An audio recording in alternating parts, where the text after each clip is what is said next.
नमस्कार जी, उत्तर प्रदेश उत्तराखंड देख रहे हैं आप। आपके साथ मैं हूं दिव्या तिवारी। खबरों की शुरुआत करेंगे बड़ी खबर के साथ। यूपी में 9 सीटों पर हो रहे विधानसभा उपचुनाव के लिए प्रचार थम गया है और आखिरी दिन नेताओं ने प्रचार के लिए पूरा दमखम लगाया। बुधवार यानी कि 20 नवंबर को सुबह 7 बजे से शाम 6 बजे तक मतदान होगा और नतीजे शनिवार यानी कि 23 नवंबर को आएंगे। उपचुनाव की अहमियत इससे समझी जा सकती है कि भारतीय जनता पार्टी, समाजवादी पार्टी के अलावा बहुजन समाज पार्टी ने भी सभी सीटों पर अपने प्रत्याशी खड़े किए हैं और भाजपा के आक्रामक प्रचार का क्रम तो जारी रहा और पहली बार सपा मुखिया अखिलेश यादव ने भी उपचुनाव में सभी सीटों पर पसीना बहाया। तो अलग अलग तरीके से प्रचार किया गया, जनता के बीच पैठ बनाने की कोशिश रही और ऐसे में अब बारी है जनता की। उपचुनाव की अहमियत इसी से समझी जा सकती है कि भारतीय जनता पार्टी, समाजवादी पार्टी के अलावा बहुजन समाज पार्टी ने भी अपनी सीटों पर प्रत्याशी खड़े किए हैं। मुख्य मुकाबला खासतौर पर समाजवादी पार्टी और बीजेपी के बीच माना जा रहा है, लेकिन कड़ी मेहनत इस बार के चुनाव में राजनीतिक पार्टियों की तरफ से देखने को मिली। उपचुनाव की जंग में कौन बाजी मारेगा, कौन किस पर भारी पड़ता है, ये देखना होगा। 9 सीटों पर उपचुनाव होने हैं, 23 तारीख को रिजल्ट सामने आएंगे।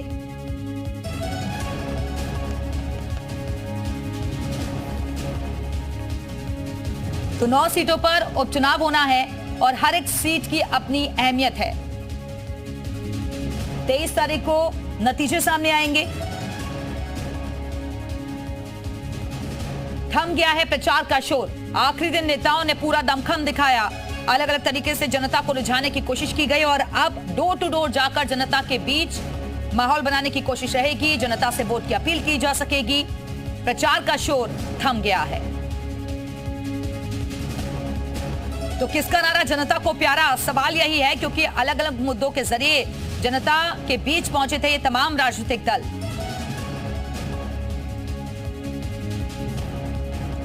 तो यूपी उपचुनाव का प्रचार का शोर थम गया है। 20 नवंबर को 9 सीटों पर मतदान होगा।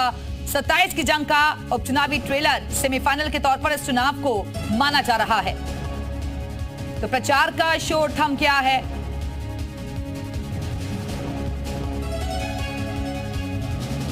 तो प्रदेश में बीजेपी के कोटे में रही गाजियाबाद, खैर और फूलपुर, उसके सहयोगी रालोद की सीट। अलग अलग तरीके से ये तमाम राजनीतिक पार्टियां जनता के बीच पहुंची। एक खास रिपोर्ट आपको दिखाते हैं।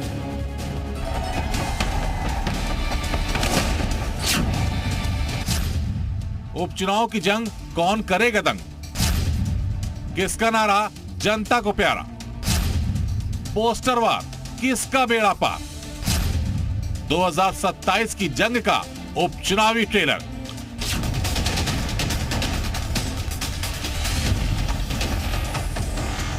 यूपी में 9 सीटों पर हो रहे विधानसभा उपचुनाव के लिए प्रचार थम जाएगा। आखिरी दिन सभी दलों और प्रत्याशियों ने प्रचार में पूरा दम लगा दिया।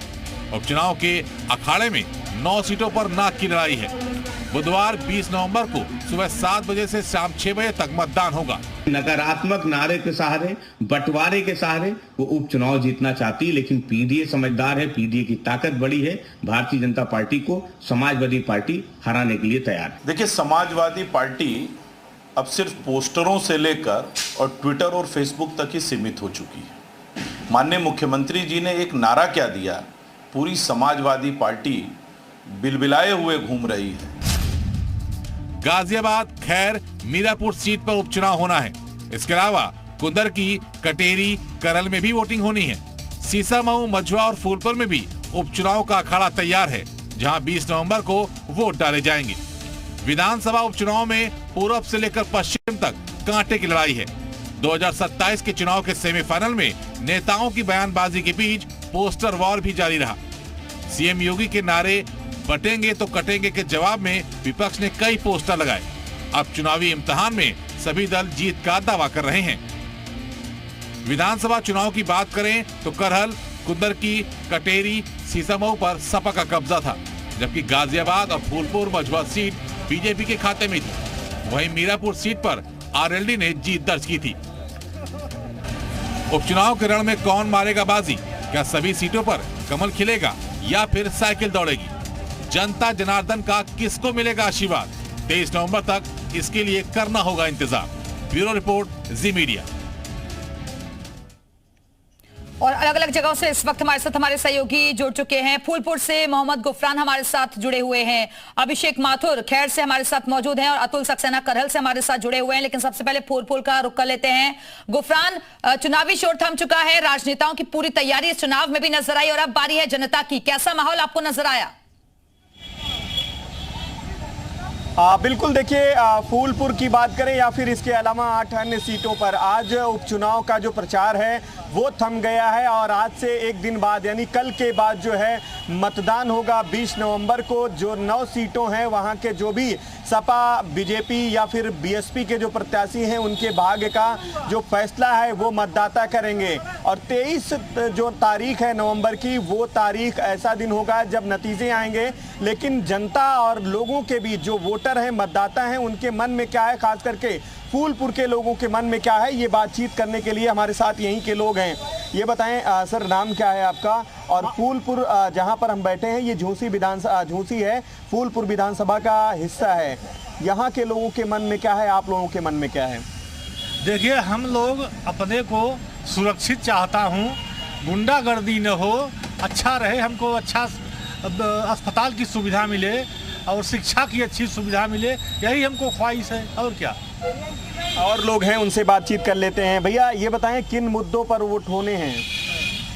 भैया जो मुद्दा जो मतलब सबका इरादा है वही हमारा भी चल रहा है। कुछ तो होगा मन में, क्या सब? बीजेपी का चल रहा है। बीजेपी का चल रहा है, वजह क्या है इसकी? वजह ये सही काम कर रहे हैं। थोड़ा सा बता दें कौन कौन से काम? अरे ये सड़क हुआ है और आवास विकास, ये सारे जो है सब दे रहे हैं। ये बताइए, ये कह रहे हैं काम, आवास विकास, सुरक्षा, ये सारी चीज़ें दिखाई दे रही हैं? हाँ, बिल्कुल दिखाई पड़ रही है। बहुत बढ़िया सब काम हो रहा है। हमारे क्षेत्र में भी काफ़ी लोगों को आवास मिला है। क्या हो भैया? ये बताएं, आप युवा हैं, क्या मुद्दे रहेंगे आप लोगों के? सर विकास मुद्दा रहेगा बस जी, और रोजगार। यहाँ पर फूलपुर में क्या होगा? सर भाजपा जीतेगी। विकास और रोजगार मुद्दा जी। विपक्ष तो कह रहा है कि रोजगार मिल ही नहीं रहा है। बिल्कुल मिल रहा है, प्राइवेटाइजेशन के तहत मिल रहा है, सबको सरकारी नौकरी थोड़ा मिलती है। बिल्कुल। और लोग हैं, ये बताएं बाबूजी, विपक्ष तो कह रहा है कि रोजगार मिल नहीं रहा है, सुरक्षा पर भी सवाल खड़े कर रहा है। जो पढ़े लिखे हैं, कम्पिटिटिव हैं, वो कभी किसी काल में नहीं बैठे थे, उनको हमेशा नौकरी मिली है। और जो मध्यम वर्गीय हैं और वही नकल करके पास हुए हैं, और उस सरकार का नाम नहीं लेंगे जो घर बैठे सर्टिफिकेट दे देती थी, तो ऐसे को नौकरी नहीं मिलेगी, वो सर्टिफिकेट में लिखा रहेगा। हाँ, फूलपुर में लोकसभा उपचुनाव, लोगों की अलग अलग राय है, अलग अलग मुद्दे हैं और जिसको जरिया बनाकर वोट कास्ट किया जाएगा। आप बने रहिएगा, बातचीत जारी रखिएगा। वापस आते हैं गुफरान आपके पास, करहल चलते हैं। अतुल सक्सेना भी हमारे साथ जुड़े हुए हैं। अतुल, क्योंकि ये सीट समाजवादी पार्टी की का गढ़ मानी जाती है और ऐसे में जो प्रत्याशी बीजेपी की तरफ से उतारा गया उसने कहीं ना कहीं समाजवादी पार्टी के लिए मुश्किलें बढ़ा दी हैं और इसलिए इस सीट को निकालना एक चुनौती बन गया है पार्टी के लिए। बिल्कुल, देखिए 110 करहल विधानसभा पर अभी प्रचार थम गया है और तेज प्रताप यादव ने एक बड़ा रोड शो किया। ये सीट करहल विधानसभा उन 9 सीटों में सबसे हाई प्रोफाइल सीट है। और क्यों है, वो तस्वीर हम दिखाएंगे। करहल से सैफई देखिए महज 5 किलोमीटर दूर है। सैफई की नाक वाली सीट है, अखिलेश यादव की नाक वाली सीट है। और मुलायम सिंह यादव जब इस सीट पर पहला चुनाव लड़े थे तब ये जसवंत नगर सीट थी, उसमें करहल आया करता था। तो मुलायम सिंह यादव ने पहला चुनाव भी यहाँ पर लड़ा। तमाम जो भीड़ आपको दिखाई दे रही है ये करहल की भीड़ है। करहल के लोगों से बात कर लेते दादा, क्या लग रहा है इस बार की तस्वीर? देखिए, यहाँ चुनाव वोटों के अंतर का चुनाव है। करहल के विधानसभा की सम्मानित जनता मतदाताओं ने समाजवादी पार्टी के प्रत्याशी माननीय तेज प्रताप यादव जी को लाखों वोट से जिताने का मन बना लिया है। यहाँ कोई चुनाव किसी पार्टी से नहीं है, यह वोट तंत्रों का चुनाव है। पहले माननीय राष्ट्रीय अध्यक्ष अखिलेश यादव जी यहाँ जितने वोटों जीते थे उससे दुगने वोट से जनता, बिल्कुल देखिए दुगने वोट से बता रहे हैं। क्या लग रहा है इस बार तस्वीर? देखिए, ये चुनाव जैसा कि आपने कहा, ये हमारी मान सम्मान और स्वाभिमान का चुनाव है। हम करहल वासी श्रद्धेय नेताजी को भगवान के रूप में याद करते हैं और करहल की जनता श्रद्धेय नेताजी को याद करके एक एक वोट समाजवादी पार्टी के पक्ष में डालने जा रही है। और यहाँ के समाजवादी पार्टी से प्रत्याशी जो है उनकी सादगी और सरलता की लोग मिसाल लेते हैं। ऐसे प्रत्याशी श्री तेज प्रताप यादव जी को भारी बहुमत से जिताने का काम करेंगे। यहाँ का मुद्दा जो डीएपी का मुद्दा है, डीएपी का इतना महत्वपूर्ण मुद्दा है। किसान डीएपी से परेशान है, लाइन में लग रहे हैं, उनको खाद नहीं मिल रही है। नौजवान परेशान है, महिलाओं को सुरक्षा देने का जो ठीक है, मुद्दे तो बहुत है, फूफा भी तो मैदान में है बीजेपी से। यहाँ से कोई लीक नहीं ले रहे, यहाँ से लाखों वोटों से अरे तो सैफई की नाक तब भी तो है जब इनके फूफा हारेंगे, अखिलेश के बहनोई हारेंगे।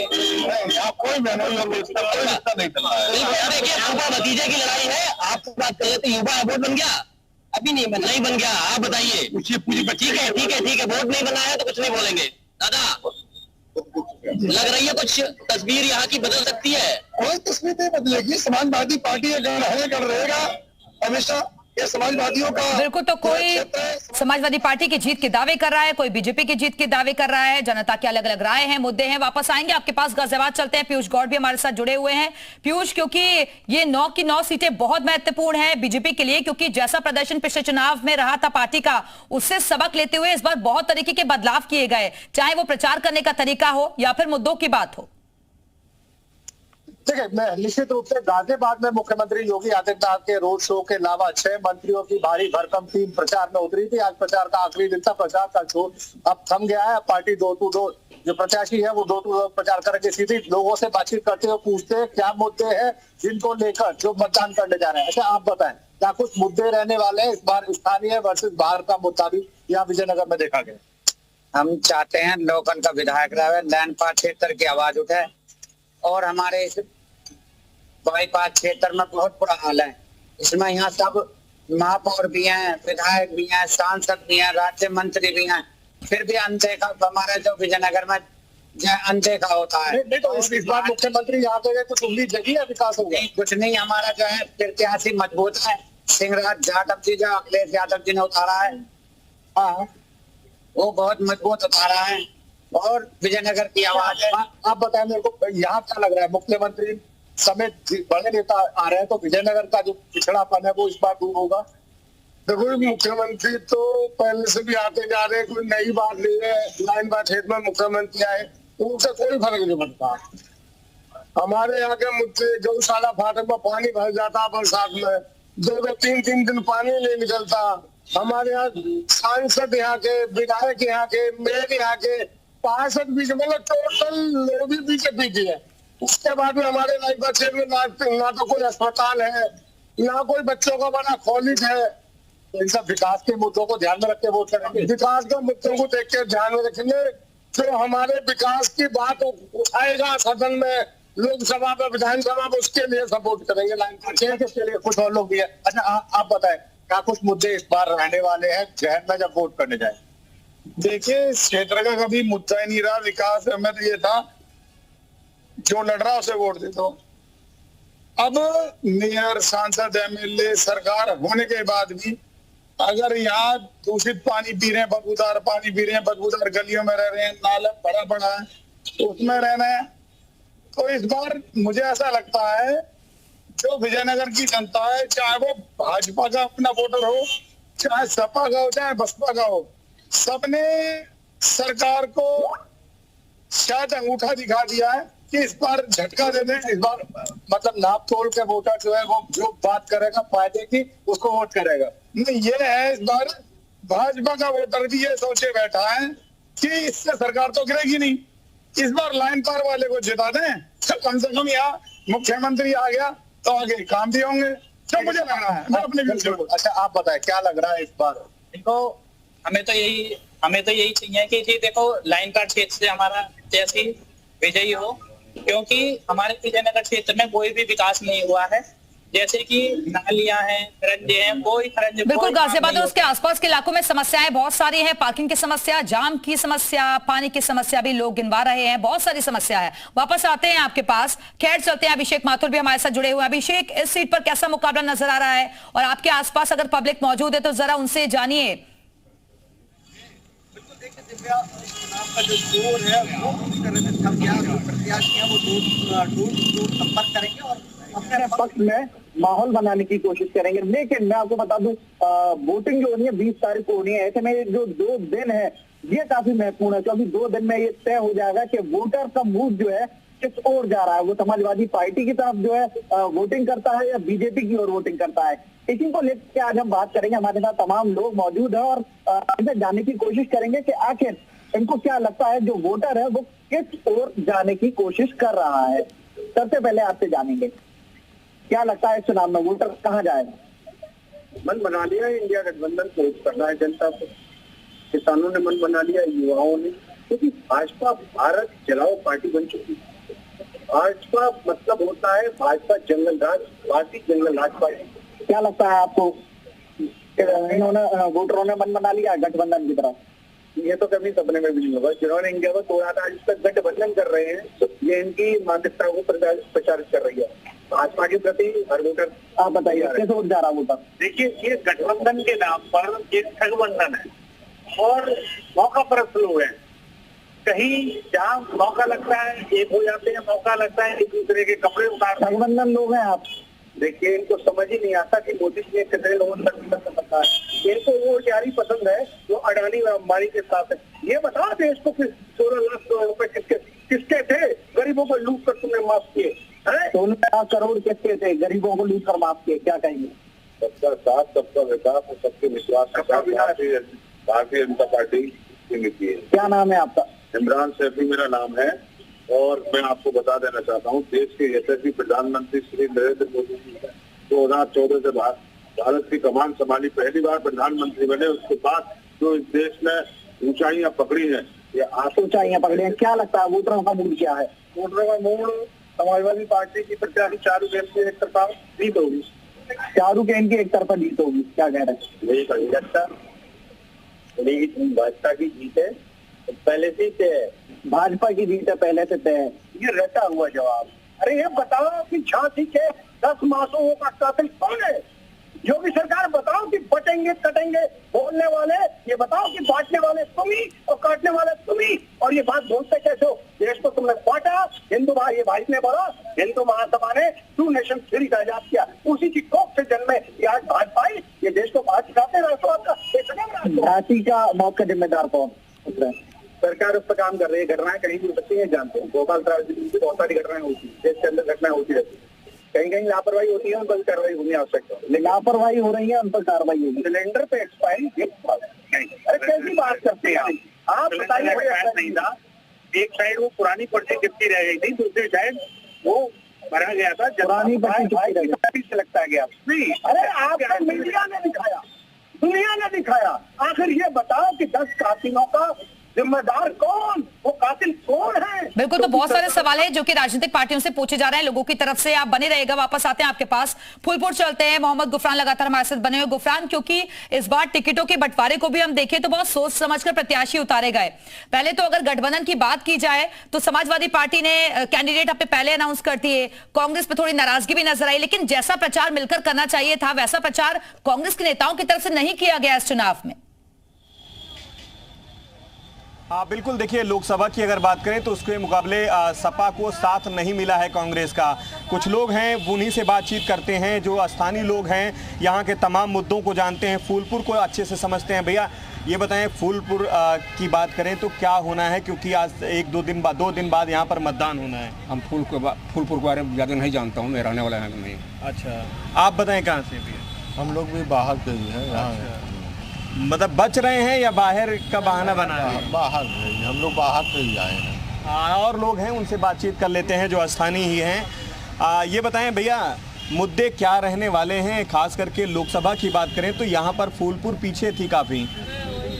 हमारा यह कहना है कि हमारे यहाँ जो सरकारी नौकरी किए तो उनको ओपीएस नहीं दे रहे हैं, पुरानी पेंशन। अब पुरानी पेंशन स्वयं ले रहे हैं, 4 पेंशन 5 पेंशन ले रहे हैं, लेकिन चुनाव में मुद्दा रहेगा क्या? बिल्कुल, हमारी मांग हमेशा रहेगी। जब तक हमको पेंशन नहीं देंगे तब तक हमारी मांग रहेगी। अच्छा, और लोग हैं उनसे बातचीत कर लेते हैं। भैया आप भी हैं, थोड़ा सा जगह दे दें। आप भी युवा हैं भैया, क्या मुद्दे रहने वाले हैं? क्या मुद्दे रहेंगे? अरे आप भी बता दें, उनसे भी पूछ लेते हैं। बताइए, ये बताएं क्या मुद्दे रहेंगे फूलपुर में? फूलपुर विधानसभा में ये मुद्दे रहेंगे कि यहाँ पे विकास तो खैर बेहतर हुआ है, और इसके सिलसिले में यह है कि जो है शिक्षा पे बहुत महत्व है, दिया जाए इनको। अगर जो नवयुवक लड़के हैं उनके भविष्य के बारे में सोचा जाए आने वाली पीढ़ी में, बाकी देश में विकास के लिए ये सरकार हमारे लिए बेहतर है। योगी सरकार विकास के काम तो कर रही है। जी बिल्कुल। तो फूलपुर में बीजेपी कमल खिलेगा या साइकिल दौड़ेगी? नहीं, कमल खिलेगा इस बार। कमल खिलेगा। वो तमाम दावा अखिलेश यादव भी कर रहे हैं, सपा भी कर रही है। नहीं, करने तो बहुत से दावा करते हैं, लेकिन पिछला रिकॉर्ड अपना जो है अखिलेश यादव जी अपना जो है देख ले। और बीजेपी की सरकार 2014 से जो बनी है, 2014 से अब तक जितना विकास ये सरकार कर गई, इसके मद्देनज़र और किसी सरकार ने आज तक नहीं कर गई। और लोग हैं, उनसे बातचीत कर लेते हैं। यहाँ के ही लोग हैं, ये अच्छे से समझते हैं फूलपुर विधानसभा को और यहाँ के मुद्दे को।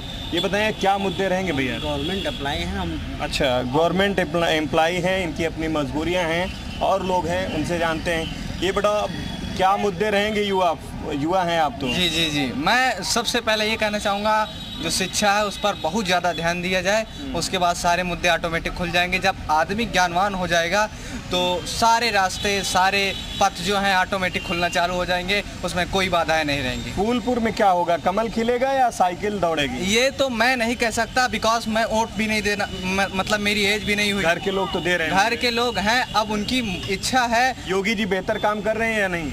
बढ़िया, बहुत बढ़िया काम कर रहे हैं योगी जी, वेरी राइट। ये युवा हैं, इनके मन में जो बातें हैं, तो कोई बीजेपी के साथ जाने का मन बना रहा है, तो कोई समाजवादी पार्टी को बेहतर कर रहा है। गुफरान, आप लोगों से बातचीत करती रहेगा, वापस आते हैं अतुल सक्सेना के पास। एक बार फिर से चलते हैं, करहल से हमारे साथ जुड़े हुए हैं। अतुल, क्या लगता है करहल की जनता को, क्या जो मुद्दे और जो नारे इस चुनाव में उठाए गए, जुड़ेंगे तो जीतेंगे, बटोगे तो कटोगे, क्या उसका इम्पैक्ट चुनाव में नजर आएगा? बिल्कुल, देखिए चुनाव हो रहा है, जुड़ेंगे तो जीतेंगे एक तरफ, दूसरे बटोगे तो कटोगे वाले नारे चल रहे हैं। इनका क्या इफेक्ट रहेगा? एक दौर जब अंग्रेजों का गुलाम हमारा भारत था, तो अंग्रेजों की पॉलिसी थी बांटने और काटने वाली। तो ये अंग्रेजों की नीति को अपनाते हुए बांटने और काटने की बात करें, वही माननीय राष्ट्रीय अध्यक्ष अखिलेश यादव जी जुड़ेंगे और जीतने की बात करें, और निश्चित रूप से पीडीए के लोग जुड़ चुके हैं। माननीय अखिलेश यादव जी 9 सीटें से जीतने जा रहे हैं। अच्छा, ठीक है, दावा है ये तो बहुत बड़ा, क्या कहेंगे भैया? मैं आज का जो परिवेश है ऊपर दो लाइनें कहूँगा। जो वादे किए वो कभी निभाए ही नहीं, जो वादे किए वो कभी निभाए ही नहीं। अच्छे दिन तो सिर्फ एक जुमला थे जो कभी आए ही नहीं। Very good. और भी लोग हैं, क्या नाम है आपका? क्या लग रहा है करहल के यहाँ? करहल में समाजवादी पार्टी की सुनामी आएगी तो भारतीय जनता पार्टी का दूसरा साथ है, क्योंकि बीजेपी के एजेंडे में योगी जी के न रोजगार है, न शिक्षा है।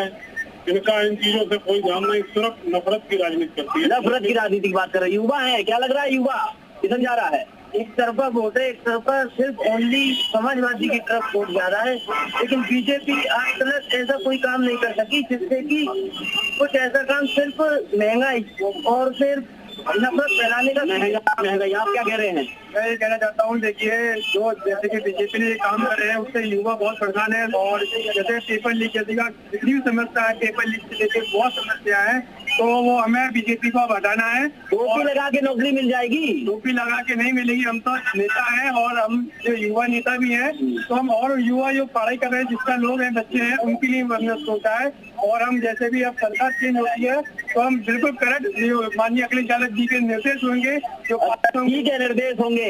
फूफा भी मैदान में है, भतीजे भी मैदान में है, क्या लग रहा है? फूफा की जमानत पूर्ण रूप से जब्त होने जा रही है। अच्छा, और आप ये सब हमारे लिए कम से कम प्रयोग मत करिए। जो व्यक्ति जिसको सैफई परिवार ने बनाया, जिससे नाता जोड़ के बिल्कुल देखना होगा कि क्या समाजवादी पार्टी ये सीट बरकरार रख पाती है या फिर नहीं। ठीक है, वापस आएंगे, गाजियाबाद चलते हैं। पीयूष गौड़ भी लगातार हमारे साथ बने हुए हैं। पीयूष, भले ही बहुत सारे मुद्दे इस चुनाव में भी उठाए गए, संविधान का जिक्र किया गया, विकास का जिक्र किया गया, लेकिन जनता की अपनी अपनी परेशानियां हैं, अपनी अपनी समस्याएं, और उसी को आधार मान रहे हैं इस बार के चुनाव में भी। देखिए, आपको गाजियाबाद के समीकरण बता दूं, यहाँ पिछले कई बार से भारतीय जनता पार्टी सीट पर कब्जा किए हुए। ऐसे में जहां पहले जो 9 पार्ट क्षेत्र था, शहर का इलाका था, वहां महत्व दिया जाता था, पर इस बार 65% वोट विजयनगर इलाके जहां हम खड़े हैं वहां के लोगों का होने के कारण कहीं ना कहीं लोगों के जो विजयनगर का महत्व वो बड़ा है। और साफ तौर पर जो लोग हैं वो इस बार जो मुद्दे हैं यहाँ के, उनको उठा के वोट कर रहे हैं। क्या लग रहा है इस बार किसका माहौल है?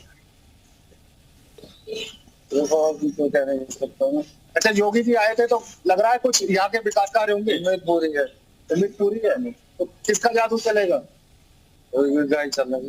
देखिए, एक बड़ी बात है, 6 मंत्रियों समेत जो उप मुख्यमंत्री और मुख्यमंत्री तक यहाँ जो भारतीय जनता पार्टी थी उसके चुनाव प्रचार में उतरे थे। तो कहीं ना कहीं लगता है कि एक बड़ी तैयारी के साथ भारतीय जनता पार्टी चुनाव में उतरी है और उसका असर भी कहीं ना कहीं देखने को मिलेगा। हालांकि विजयनगर बस लाइन पर मुकाबला होने के कारण कहीं ना कहीं जो लोग हैं उनके मन में जो विकास के मुद्दे यहाँ के उनको लेकर कहीं ना कहीं बात है। आप बताएं क्या लग रहा है इस बार जो मुद्दे हैं विजयनगर को महत्व दिया जाएगा?